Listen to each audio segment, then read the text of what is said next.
सेठ के पास अपार दौलत। एक दिन सेठ बैठा था, उसके मन में नहीं जाने क्या आ गया, उसने मुनीम को बुलाया। पहले मुनीम चलते थे, सीए तो होते नहीं थे। मुनीम गोल चश्मा, कान में कलम, ऐसी वाली टेबल, बैठे रहते थे। सेठ ने कहा, मुनीम जी जरा ये बताओ मेरे पास कितनी दौलत है। अरे सेठ जी क्या बात करते हो दौलत की, इतनी दौलत इतनी दौलत। अरे सेठ ने कहा, फिर भी भाई मुझे पता तो चले कि मेरे पास कितना है। मुनीम ने कहा, सेठ जी एक दिन में तो हिसाब दे नहीं पाऊंगा, कितने दिन लगेंगे। बोले इतनी दौलत है कि मेरी आयु खत्म हो जाएगी, लेकिन पूरा हिसाब नहीं दे पाऊंगा। तो सेठ ने कहा, एक दो मुनीम और लगा दो, पता करो मेरे पास कितनी संपदा है। 10-10 मुनीम लगा दिए सुरेंद्र जी, 10-10 मुनीम लगा दिए। महीने भर हो गए, हिसाब नहीं लगा। सोचो कितनी दौलत होगी। सेठ ने एक महीने बाद पूछा कि मुनीम जी क्या हुआ हिसाब का। तो बोले, सेठ जी क्या बताएं, हम महीने भर हो गए हिसाब नहीं लगा। बोले फिर भी कुछ तो बताओ भाई कि मेरे पास है क्या। सेठ को छत पे ले गए, बोले दूर दूर तक जो जमीन दिख रही है ये सब तुम्हारी है सेठ जी। मेरी है? बोले हाँ, ये पूरा गांव तुम्हारा है, अपार दौलत सेठ, तुम्हारे पास इतना है, तुम तो क्या तुम्हारे बच्चे भी बैठकर खाएं तो पैसों की कमी पड़ने वाली। तुम आज ही काम छोड़ दो, तुम्हारे बच्चे भी बैठ करके खाएंगे तो भी पैसों की कमी पड़ने वाली। इतना है सेठ ने कहा। बड़ा सुकून मिला सेठ को कि चलो हमने अपनी जिंदगी में कुछ तो किया। इतनी दौलत कि जिसका महीनों भी हिसाब नहीं लग पाया। बड़ा सुखी हुआ सेठ, बड़ा आनंदित हो गया। तकिए पे सिर रखता और गहरी नींद आ जाती है, बड़े आराम से जीता। लेकिन ये आदमी की जो खोपड़ी है ना, ये दिन भर कुछ ना कुछ सोचती रहती है, शांत नहीं रहती है। माला फेरेगी सोचेगी कुछ और, भोजन करेगी सोचेगी कुछ और, मंदिर जाएगी सोचेगी कुछ और, यहां बैठे हो सोचोगे कुछ और, घर में रहो तो महाराज याद आते हैं, यहां बैठ जाओ तो घर याद आता है। करे क्या आदमी, दिमाग खराब है आदमी का, कर क्या सकता है। बैठे बैठे सेठ को लॉन में बैठा था, अचानक एक कुविचार पैदा हो गया। ध्यान रखना, कुविचारों को पैदा होने में ज्यादा देर, अभी तक पॉजिटिव थे, पल भर नहीं लगता नेगेटिव बनने में। आज तक अच्छे थे, पल भर नहीं लगता बुरे बनने में। एक क्षण में सब कुछ चेंज हो जाता है, सोच विचार थिंकिंग थॉट सब बदल जाता है। एक क्षण लगता है, ध्यान रखना, ज्यादा नहीं लगता। एक कुविचार पैदा हो जाए तो 7 जन्मों की कसमें एक जन्म में टूट जाया करते हैं। एक गलत विचार कभी भी आपके अंदर पैदा हो सकता है। मैं आपसे निवेदन करना चाहता हूं, कोई कुविचार तुम्हारे अंदर पैदा हो जाए, किसी के बारे में भी पैदा हो जाए, उन गलत विचारों के अंकुर फूटे, उन्हें वहीं जोर से शक्ति से मसल देना चाहिए, वरना तुम्हारी जिंदगी अशांति में। गलत विचार तो फूटते हैं, ध्यान रखना, विचार करना है आपको। सेठ के मन में एक गलत विचार आ गया। एक गलत विचार, जो दुनिया आनंद में थी वो दुख में परिवर्तित हो जाती है। गलत विचार किसी के भी उठ सकता है, उनको शक्ति से नष्ट करो, वरना जिंदगी खराब हो जाएगी आपकी। जिससे प्रेम था वो नफरत में बदल जाएगा बहुत जल्दी। और एक बात याद रखना, गलत विचार बहुत जल्दी उठते हैं। अच्छे विचारों के लिए तो सत्संग करना पड़ता है, संतों की संगति करना बड़ी मुश्किल से आते हैं। गलत विचार बहुत जल्दी आते हैं, एक सेकंड नहीं लगता। आदमी की खोपड़ी खराब होने में कितना वक्त लगता है। मान्यवर, सेठ के अंदर एक गलत विचार उठ गया, उपद्रव मच गया सेठ के दिमाग में, खोपड़ी उसकी खराब हो गई। मान्यवर, क्या देखा सोचा सेठ ने, जैसे सेठ से कोई कह रहा हो, उसके भीतर से कोई शब्द आ रहा हो कि ये सेठ बड़े खुश नजर आते हो। ध्यान रखना, तुम्हारे पास है क्या जो इतने खुश हो। सेठ ने कहा, चल मेरे पास क्या है, मेरे पास इतना है कि मैं भी बैठकर खाऊं और बच्चे भी बैठकर खाएं, तो मेरे पास पैसों की कोई कमी अरे बड़ी जोर से हंसा वो भीतर का विचार। उसने कहा पागल नादान, दिमाग खराब हो गया तेरा। बोले क्या हुआ? बोले बस इतना है कि तू भी बैठ कर खा, तेरे बच्चे भी बैठ कर खाएं। सेठ ने कहा तो क्या हुआ? बहुत कमाया मैंने।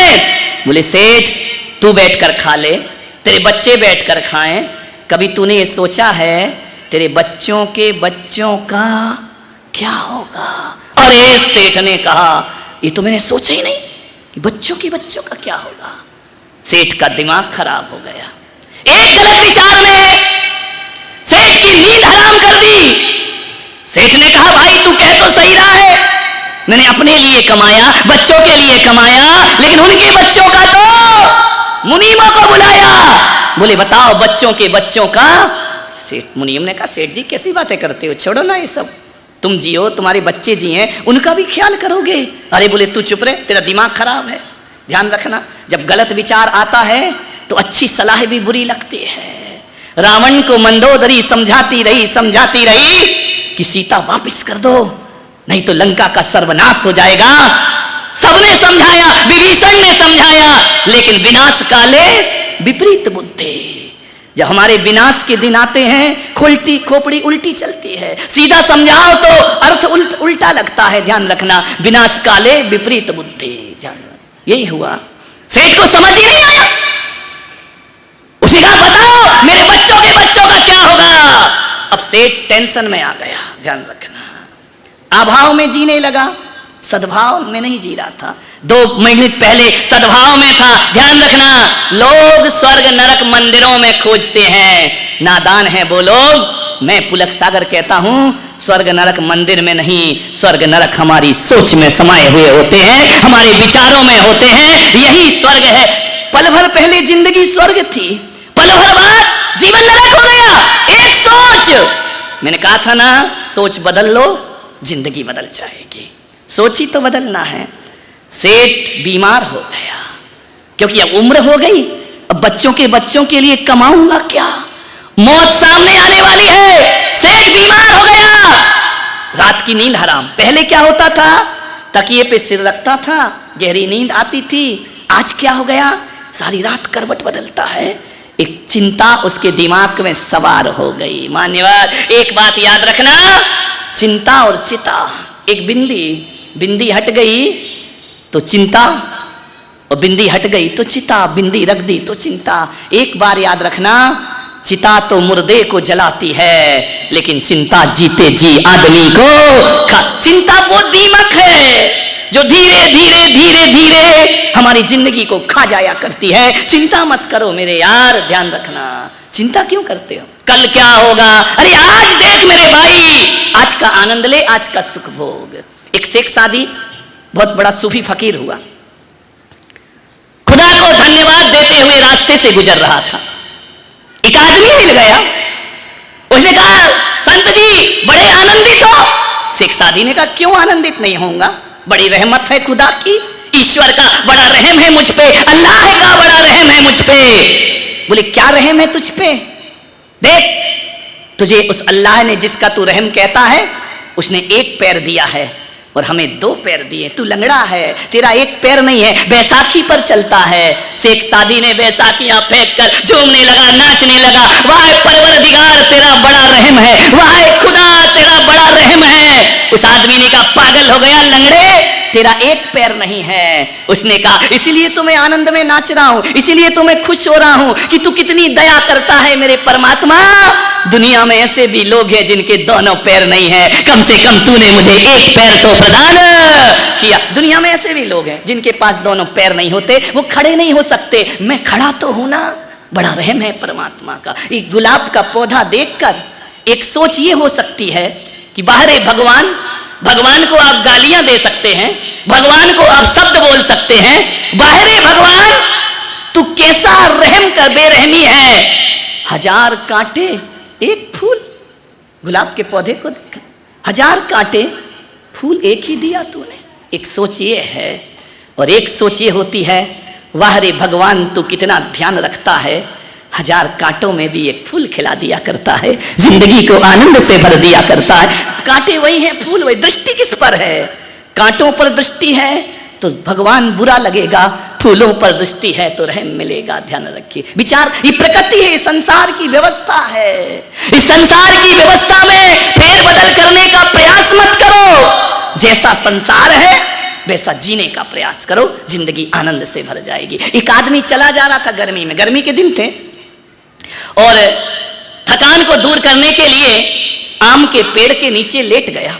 जैसे ही लेटा, वृक्ष की तरफ नजर गई, छोटे छोटे आम लटक रहे थे। उसने कहा, वाह रे भगवान, तू भी कैसा खेल रचता है, इतने बड़े पेड़ में इतने छोटे आम और इतनी पतली बेल में इतना बड़ी लौकी, कद्दू, क्या भोपड़ा, पतली सी बेल, इतना बड़ा भोपड़ा, है ना, वो मजबूत पेड़, इतने से फल। सोच रहा था, अचानक नींद लग गई, टप से एक आम गिरा नाक पे, नाक पकोड़ा बन गई। उसने कहा, भगवान तू जो भी करता है अच्छा करता है, इसमें भोपड़ा लटका देता तो मेरा तो थोबड़ा मिट जाता। ध्यान रखिए, कितना ध्यान रखता है भगवान कि बेल के नीचे कोई नहीं सोता, इसलिए बड़ा फल लटकाता है, और पेड़ के नीचे लोग विश्राम करते हैं, इसलिए छोटा फल लटकाता। क्या कारीगरी है तेरी। ध्यान, सोच कितनी जल्दी बदलती है आदमी की। गिलास आधा भरा है, गिलास आधा खाली है, सोच है आपकी, ध्यान रखना। सेठ कुविचारों में फंस गया। एक फकीर था, रोज नमाज अदा करता था 5 टाइम की, मस्जिद में बैठकर। नवाब साहब एक दिन जुम्मे की नमाज पढ़ने आए। क्या देखता है वो फकीर कि मेरे पैरों में जूते नहीं, चप्पल नहीं, फटी पुरानी, पुराना जूता पहनता था।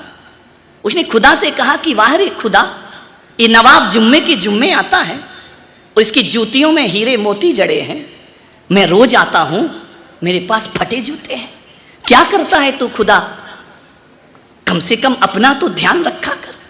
मैं 5 टाइम की नमाज पढ़ता हूं, फटी जूतियां, और ये जुम्मे के जुम्मे आता है, हीरे मोती जड़ी जूतियां। इतना सोच ही रहा था कि क्या देखता है, मस्जिद की सीढ़ियों पर एक आदमी आ रहा है, हाथ के बल चढ़ते हुए, उसके दोनों पैर नहीं हैं। उस फकीर ने सोचा कि वाह रे खुदा, मैं तो अभी जूतियों पर सोच रहा था, तेरा कितना रहम है, तूने पैर तो दिए हैं, इस आदमी के पास तो पैर भी नहीं है। ध्यान रखना मान्यवर, उस फकीर की सोच बदल जाया करती है। इस प्रभु की दुनिया में जो कुछ मिला है उसकी कीमत समझो मेरे भाई। मैं जूतियों को रो रहा हूं, इसके पास पैर नहीं, फिर भी तेरे दर पे आ रहा है। मान्यवर सेठ चिंता के चुंगल में फंस गया, मेरे बच्चों के बच्चों का क्या होगा। सूख के कांटा हो गया, दुबला पतला हो गया, न मंदिर में मन लगता, न घर में मन लगता, न परिवार में मन लगता। सेठानी ने कहा, सेठ जी क्या हो गया तुमको। बोले कुछ नहीं पता भाग्यवान, मन नहीं लगता मेरा। ऐसा क्या हो गया, कल तक तो बड़े आनंदित थे। बोले बस एक चिंता मुझे खाए जा रही है कि मेरे बच्चों के बच्चों का। सेठानी ने कहा छोड़ो ना, कर लेंगे वो, तू ज्यादा ज्ञान मत बांट मुझे, मेरे बच्चे और उनके बच्चे, मुझे कुछ करना था अपनी जिंदगी में। सेठ बहुत बीमार हो गया। एक दिन सेठ कहीं जा रहा था, रास्ते में उसका मित्र मिला। उसने कहा सेठ जी क्या हाल बना रखा है, कुछ लेते क्यों नहीं। बोले बहुत सी दवाइयां ली। कौन बोला, हमदर्द का टॉनिक सिंकारा। ध्यान रखिए। बोले कुछ लेते क्यों नहीं सेठ, ये क्या हाल बना लिया तुमने अपना। सेठ ने कहा बहुत टेस्ट कराए, ब्लड टेस्ट हुआ रिपोर्ट नॉर्मल, यूरिन टेस्ट हुआ रिपोर्ट नॉर्मल, सोनोग्राफी हो गई रिपोर्ट नॉर्मल। अरे बोले ताई ने जितने भी यहां कैंप लगाए सबके जब रिपोर्ट देखी तो नॉर्मल। अरे तो बोले डॉक्टर को बीमारी पकड़ में नहीं आ रही है। उस मित्र ने कहा कि सेठ लगता बीमारी तेरे तन में नहीं है, बीमारी कहीं और है। सारी रिपोर्ट नॉर्मल आ रही है तो फिर सूख के कांटा क्यों हो रहा है, इतना दुबला क्यों हो रहा है, इतना सूख क्यों रहा है। सेठ ने कहा यही तो पता नहीं चल रहा है, हर रिपोर्ट नॉर्मल है, कोई बीमारी नहीं है मुझे, लेकिन फिर भी शरीर में अब ताकत नहीं रह गई है। मालूम है, उस सेठ से उस मित्र ने कहा अपने यहां एक महाराज आए हैं, उनके पास चला। अरे बोले पागल, दिमाग खराब, बड़े बड़े मेडिकल में जांच करा ली, सारी ले ली, एलोपैथी ले ली, आयुर्वेदिक ले ली, होम्योपैथी ले ली, कहीं फायदा नहीं हो रहा। वो महाराज क्या करेगा? बोले चले जाओ, अब सब जगह द्वार बंद हैं, तो अब आखिरी द्वार तो हमारे ही मिलते हैं, मरता क्या नहीं करता। बोले चलो संत के पास। बोले देखो मैं साधु संतों पे विश्वास नहीं करता। उस मित्र ने कहा यार चले तो जाओ, अरे साधु कुछ देगा नहीं तो तुमसे कुछ लेगा भी नहीं, चले जाओ, हो सकता कुछ कर दे। ध्यान रखना, संतों के पास समाधान ही नहीं है, समस्या की पूर्ति भी हुआ करती है। तू चला जा एक बार संत के पास। उसने कहा देखो महाराज आराज में कुछ नहीं, मैं भी आपसे कहता हूं पूना वालों, दिन भर मेरे पास आते हैं, महाराज कैंसर का इलाज कराने आए, आशीर्वाद दे दो, महाराज ने टीबी हो गया, आशीर्वाद दे दो, महाराज यहां बच्चा पढ़ने आया है, आशीर्वाद दे। दिन भर कस्टमर आते हैं, दिन भर आते हैं मेरे पास, वो कस्टमर है, मैं कष्ट से मरता हूं। तो अब मैं क्या करूं, बीमार हो तो भाई मैं कोई मेडिकल पढ़ा नहीं, मैं कोई डॉक्टर नहीं, मैं कर क्या सकता हूं। बोले नहीं महाराज आशीर्वाद दे दो। मैंने कहा आ जाइए, ये संत का दरबार है, यहां आशीर्वाद प्राप्त हुआ करता है। और एक बात ध्यान रखना पूना वालों, ना तो मेरे पास एलोपैथी है, ना मेरे पास होम्योपैथी है, मेरे पास एक पैथी है जो अभी अभी चली है, ना मेरे पास फिजियोथेरेपी है, ना मेरे पास कोई जांच की मशीन है, ना एलोपैथी रखता हूं, ना होम्योपैथी रखता हूं, मैं पुलक सागर केवल सिंपैथी रखता हूं। आओ तो इससे अपना इलाज, सिंपैथी है मेरे पास, बस और कुछ नहीं, सिंपैथी के अलावा कुछ नहीं। लेकिन कभी कभी जो काम एलोपैथी और होम्योपैथी से नहीं होता, वो काम सिंपैथी से बन जाया करता है मेरे भाई। मेरे पास सिंपैथी के अलावा कुछ नहीं है। सेठ ने सोचा कि चलो चलते हैं संत के पास, इतना कह रहा है तो चलो सुन लेते हैं, साधु के पास पहुंच जाते हैं। सेठ ने मन बनाया कि कल मुझे चलना है। एक बात याद रखना, सारी रात सेठ सोया नहीं, कई रात नहीं सोया था। अरे दिन बिगाड़ लोगे तो रात कैसे सोओगे मेरे भाई। अरे आदमी की जिंदगी तो ऐसी होना चाहिए कि 16 घंटे जगे और 8 घंटे सोना चाहिए। 8 घंटे की नींद को तरस रहा है आदमी। अमेरिका और भारत में अंतर मालूम है क्या है? अमेरिका के लोग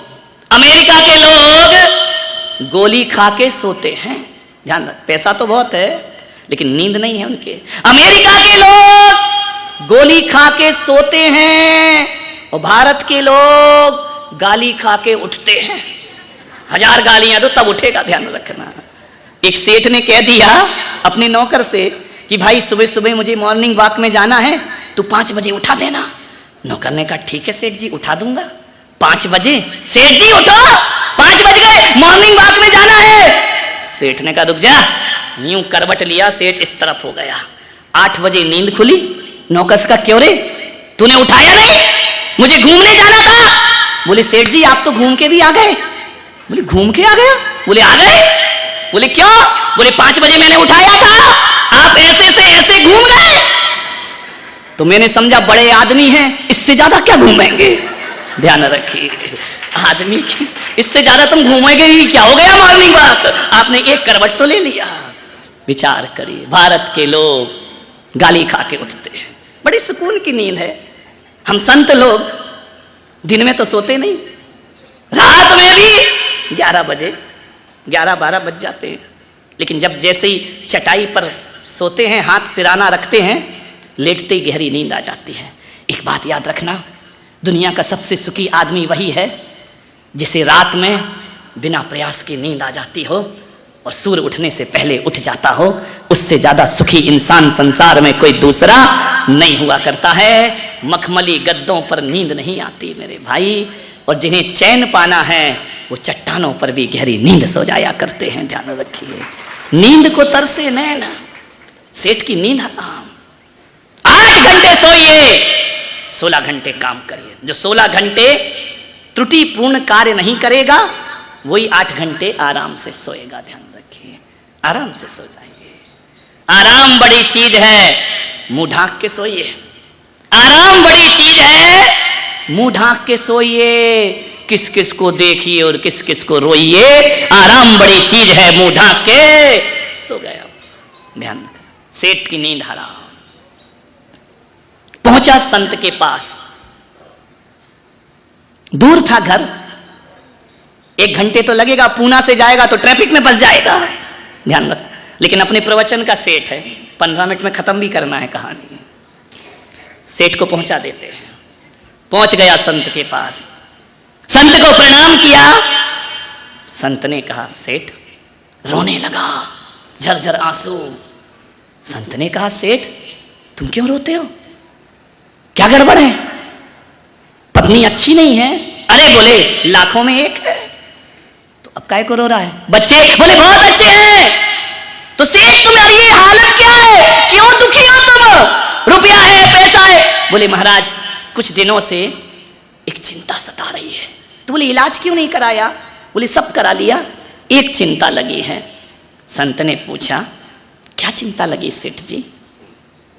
मेरे पास ऐसे तो बहुत कुछ है, रुपया है, पैसा है, नौकर चाकर सब है, मकान है, जमीन है, जायदाद है, फिर दुखी क्यों हो? बोले दुखी एक बात मेरे मन को खाए जा रही है भीतर ही भीतर, कि मैंने अपनी जिंदगी में क्या किया है। बोले बहुत तो किया, कितना है? बोले मैं भी बैठ कर खाऊं, मेरे बच्चे भी खाएं, चिंता तो और आगे की है। बोले क्या? बोले महाराज मेरे बच्चों के बच्चों का क्या होगा? महाराज ने कहा धत तेरे की सेठ, इतनी सी बात और इतना तनाव। अरे बोले महाराज इतनी सी बात नहीं है, तुम्हारे तो आगे कोई नहीं, पीछे कोई नहीं, ओ घर बाबा, न बीवी न बच्चे, हमारी तो गृहस्थी है, हमारे बच्चों के बच्चों का क्या होगा? संत ने कहा कुछ नहीं होगा, मैं व्यवस्था कर, मैं तू 3री पीढ़ी की सोच रहा है, मैं 7 पीढ़ी की व्यवस्था कर दूं। संत जी क्या बोल रहे हो? बोले 7 पीढ़ी तक कमाने की जरूरत नहीं है, मैं व्यवस्था करता हूं। बोलो महाराज, बोलो बोलो, आदेश करो, मेरी जिंदगी को बचाओ, मैं शांति से प्राण छोड़ सकूं।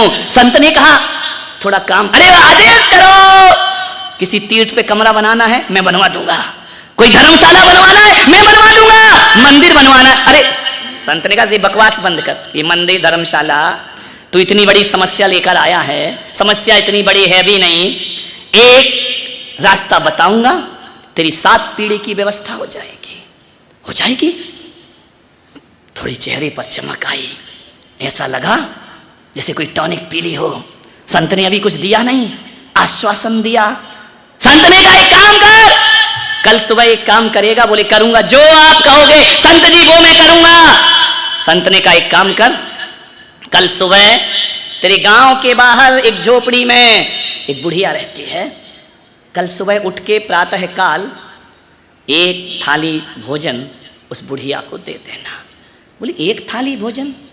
उस बुढ़िया का कमरा वमरा बनवा दूं? अरे संत ने कहा नहीं, उसको झोपड़ी में ही रहने दे, कमरे वालों की हालत हम देख रहे हैं, उसको आराम से रहने दे झोपड़ी में, जा 1 थाली भोजन दे। बोले 1 थाली भोजन में सारी 7 पीढ़ी? अरे बोले 7 पीढ़ी सुधर जाएंगी, बस 1 थाली भोजन दे के आ जाना, कर लेगा? अरे महाराज आदेश करो। उस रात सेठ गया, उसे एक साहस मिला, उसे लगा कि यार अब तो समस्या का 1 थाली भोजन, मैं पागल कहां पड़ा हुआ था, इस संत ने व्यवस्था कर दी। रात सोया, बड़ी गहरी नींद आई, महीनों के बाद, बरसों के बाद सेठ को नींद आई, बड़े सुकून से सेठ सोया। सुबह उठा, नहाया धोया, 1 थाली भोजन लेके चला बुढ़िया की कुटिया में।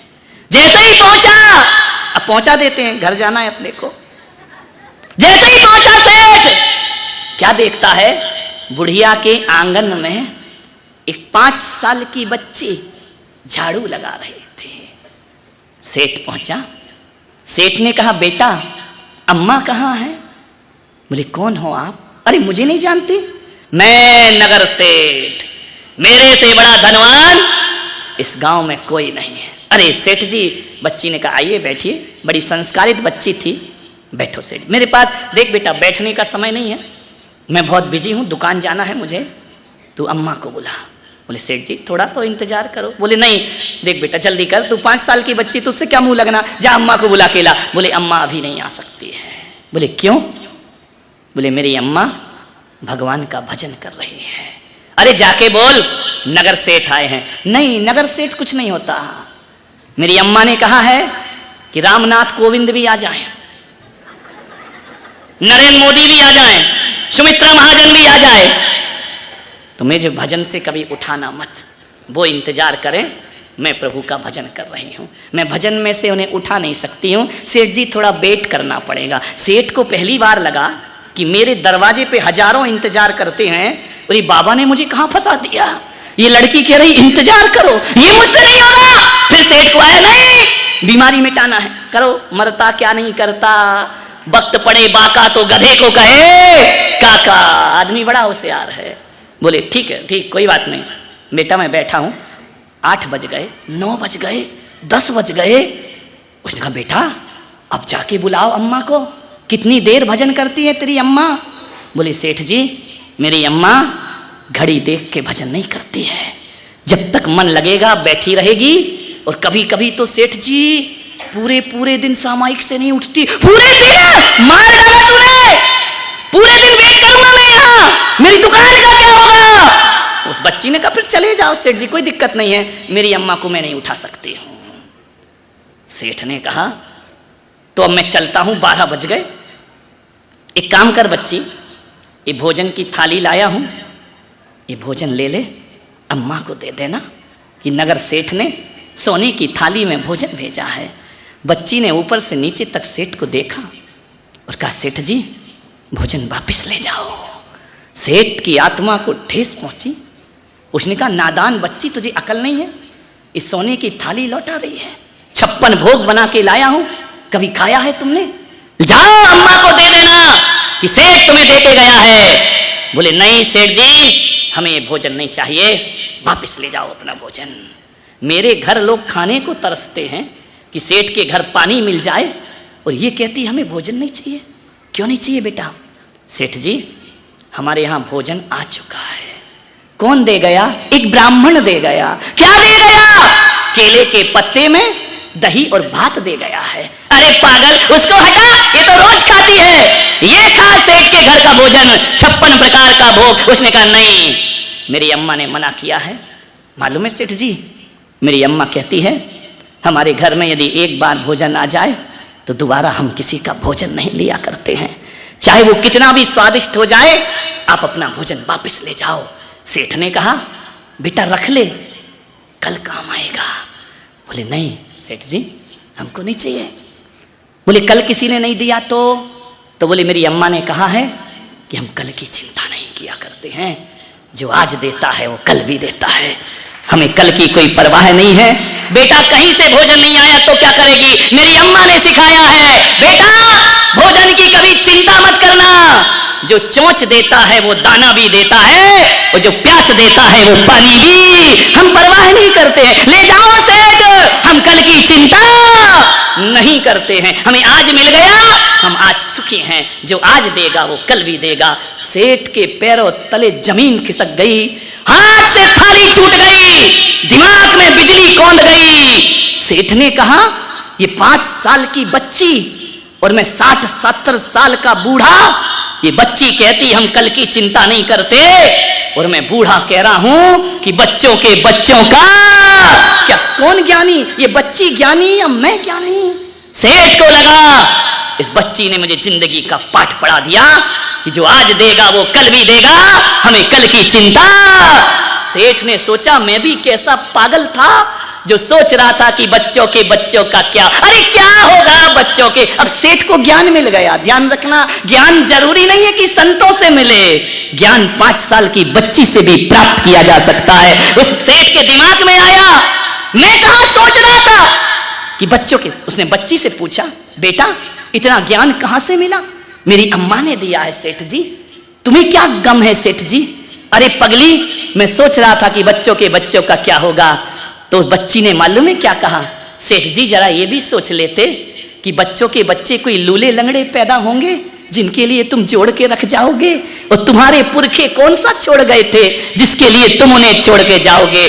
छोटी सी बच्ची ने कहा कि सेठ जी एक सूत्र लेकर जाओ, पूत कपूत तो का धन संचय, पूत सपूत तो का धन संचय। यदि औलाद कपूत निकल गई कितना भी रो जोड़ के रख जाओ बर्बाद कर देगी। और औलाद यदि सपूत है, 1 रुपया भी ना दो तो हजारों की दौलत कमाने की ताकत रखेगी। पूत कपूत तो का धन संचय, पूत सपूत तो का धन। किस धन का संचय करते हो आप?